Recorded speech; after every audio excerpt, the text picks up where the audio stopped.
요 건물 잠깐 설명을 드리겠습니다. 이 건물 같은 경우는 저번 시간에 이제 얘기 드렸죠. 민돌이. 네. 이 석가래를 받는 도리와 장여로만 이루어져 있죠. 그렇게 이루어져 있는 민돌이집입니다. 민돌이집이고, 그리고 지붕 형식으로 보면 납배집입니다. 측면에 기와가 없죠. 측면에 기와가 없는 납배집이었고. 아닙니다. 전형적인 조선식입니다. 자, 여러분들이 가끔 이제 고려시대 건축물들을 볼 기회가 있으실 건데, 대표적인 게 뭐 수덕사 대웅전, 이쪽에서 좀 가까운 데는 예산에 있는 수덕사 대웅전이 고려시대의 건축물이죠. 고려시대 건축물을 보실 수 있는데, 고려시대 건축물이 지금 남아있는 건 팔짝지붕은 부석사 무량소장 하나만 남아있고요. 나머지는 다 납배집입니다. 그 납배집과 지금 이 조선시대의 전형적인 납배집의 차이를 제가 설명을 드리려고 합니다. 다른 데에 뭐 주심폰이 어떤 조각이나 이런 건 거기가 절의 정전이었기 때문에 그 형식의 차이는 큽니다. 이 민가고. 근데 이 측면 구조가 굉장히 틀립니다. 이거는 조선시대 집들하고 고려시대의 집의 차이입니다. 첫째로 이 판 만들기가 되게 힘들다고 그랬죠. 제재기가 있기 전에. 물론 조선시대에도 힘들었지만 고려시대에는 더 힘들었습니다. 더 힘들었기 때문에 고려시대 건축물에는 혹시 수덕사 대웅전 보신 분이 있을지 모르겠는데 이 판이 없습니다. 이 판이 없어요. 이걸 박봉판이라고 해요. 박봉판. 그리고 옆에 단 요 부재를 박봉이라고 합니다. 근데 요게 없어요. 이 고려시대 건축물. 그러면 측면에 기가 맞죠? 측면에는 기와가 없으니까 측면이 높으니까 비를 많이 맞겠죠. 그래서 고려시대 건축물은 그걸 어떻게 해결했냐면 여기 기둥에서 이 나가는 거를 어느 정도 나가냐면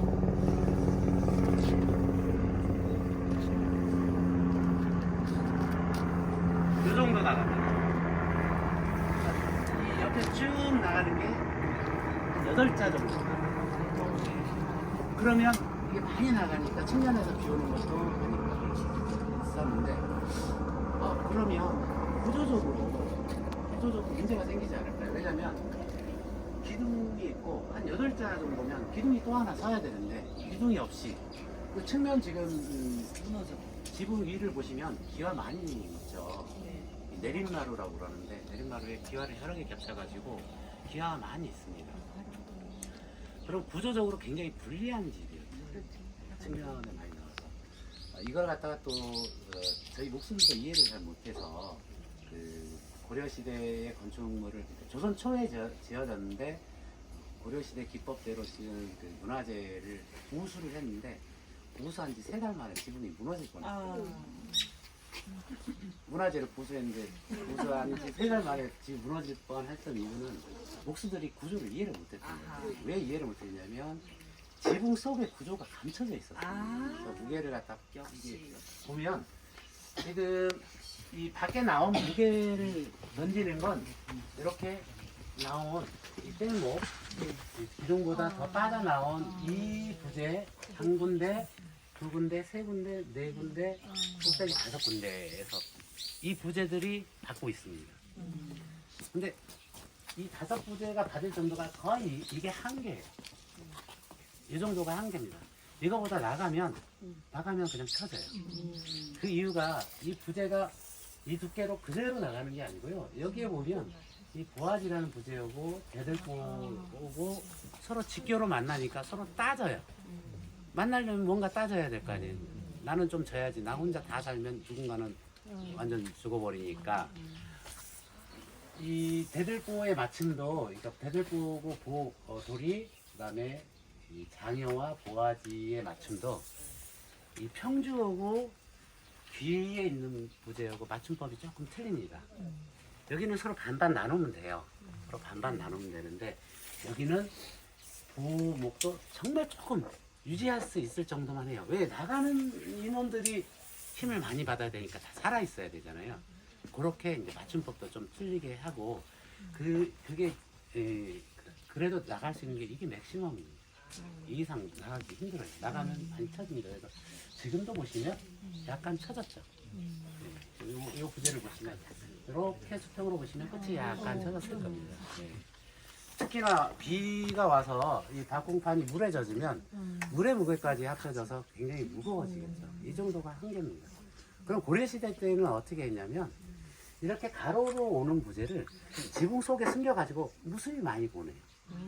그렇게 해서 무게를 갖다가 나눴습니다. 근데 이제 목수들이 그거를 잘 이해를 못해요. 왜냐하면 자기는 조선시대, 특히 뭐 지금은 대한민국 시대에 집을 내짓다 보니까 이렇게 많이 나간 집을 해본 적이 없어요.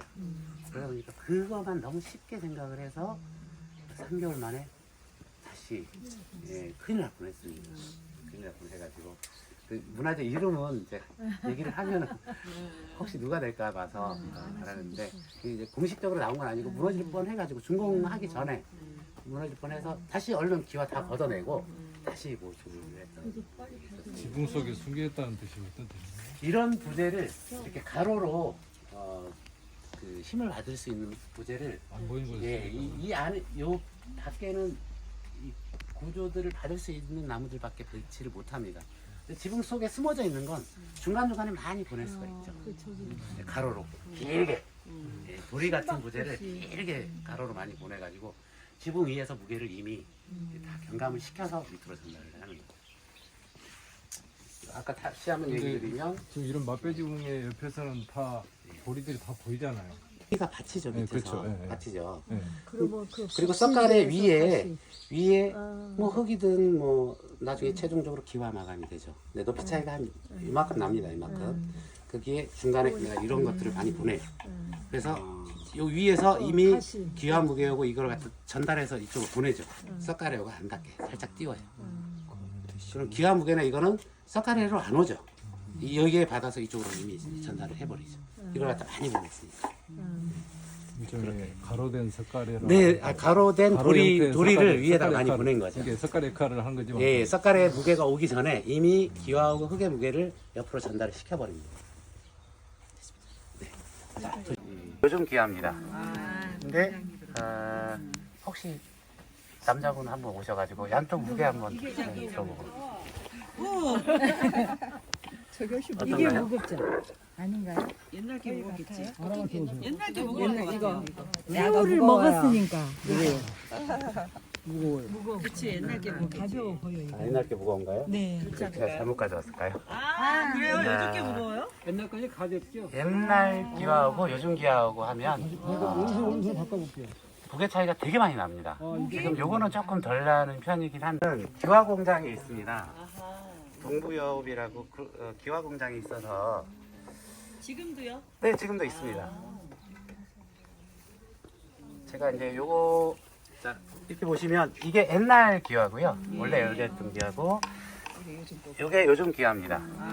근데 혹시 남자분 한번 오셔가지고 양쪽 무게 한번 들어보고. 이게 어떤가요? 무겁죠? 아닌가요? 옛날 게 무겁겠지. 옛날 게 옛날 무거운 거 같아. 새우를 먹었으니까 그치 옛날 게 무겁겠지. 가벼워 보여 이거. 옛날 게 무거운가요? 네. 제가 잘못 가져왔을까요? 아 그래요? 요즘 게 무거워요? 옛날 거지 가볍죠. 옛날 기와하고 요즘 기와하고 하면 원소 바꿔볼게요. 무게 차이가 되게 많이 납니다.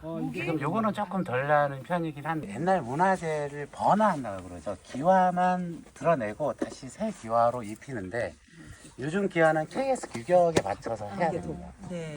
그래서 KS 규격에 맞춰서 기와를 만들고 옛날의 기와는 발로 밟고 손으로 만들었죠. 근데 요즘은 유압으로 눌러서 찍습니다. 그러면 흙의 밀도가 훨씬 올라가겠죠. 그래서 무게가 한 2배 이상 무겁습니다.